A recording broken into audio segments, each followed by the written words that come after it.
obsessed with her, and obsessions like that don't just lose their hold all of a sudden. But she divorced him over 3 years ago, according to what you told me, Berthold said. Maybe he's finally taken the hint that he's not wanted. Clancy shook his head. She's an obsession, he repeated. It's all in the dossier we've compiled on him. Jealous scenes, violence, even public threats, the works. He'll be here all right. He keeps a very close eye on the ex-Mrs. Baldwin. What time is she performing tonight? The second show is at 10 o'clock.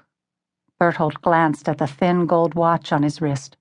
That'll be about 15 minutes from now. Do you want to watch it?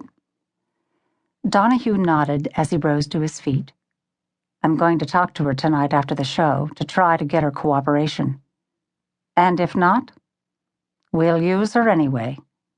His smile was a mere baring of teeth. I want that bastard Baldwin so bad I can taste it. Where's Galbraith now? He should be in the cafe. Good. For a moment there was a thread of mischief in Clancy's smile. Sorry to be a disgrace to your exclusive establishment, Len, but I won't have time to change. You'd better phone your head waiter and tell him not to throw me out. I doubt if he'd try that. Berthold's glance traveled over Clancy's tall, massive build that did look as if it belonged more in a heavyweight boxing ring than an exclusive nightclub. Berthold remembered suddenly that Clancy had told him he had been a fighter once. But then Clancy had been something of a jack-of-all-trades before he became security chief of Sedikhan, and definitely master of the more lethal ones. I will give Monty a ring, though, and tell him to extend all courtesies. Do that.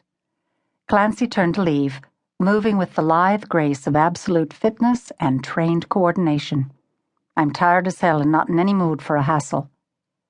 Have you checked into the hotel, or shall I do it for you? Clancy paused at the door. I'll stay at my villa down the beach. It's close enough so that I can be on the spot in 5 minutes if I need to be. I'm tired of living in hotels. I've spent the last 6 weeks moving from city to city on Baldwin's trail. He took a key ring out of his pocket and tossed it across the room. It landed on the blotter in front of Berthold. Send a maid down to open the villa for me right away, will you? He didn't wait for an answer, but shut the door behind him and set off briskly. As he crossed the lushly carpeted foyer of the reception area, he made an effort to relax the tense muscles in his neck and shoulders. He hadn't lied when he'd told Len Berthold he was tired. He hadn't slept more than a few hours today on the long flight from Los Angeles to this tiny island in the Bahamas. L.A. had been a blind alley too, damn it, he thought. Baldwin had gone underground without a ripple. Oh, well, if he couldn't find the rat's bolt hole, he'd wait patiently until that rodent ventured out to nibble at his favorite delicacy, namely Lisa Landon. The cafe was small and darkly intimate, like 1,000 others he'd seen over the years. Postage stamp-sized tables were covered with white damask cloths.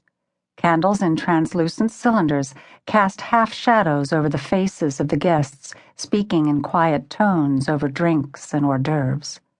A trio was playing soft, evocative jazz on the tiny stage at the far end of the room, and Clancy paused a moment in the doorway to listen. He'd always liked jazz.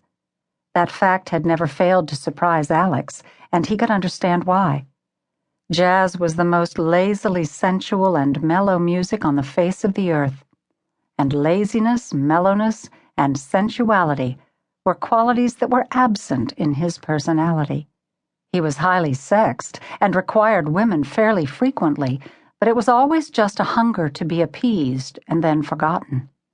Sensuality required softer, gentler emotions, the kind his profession had allowed little time to cultivate.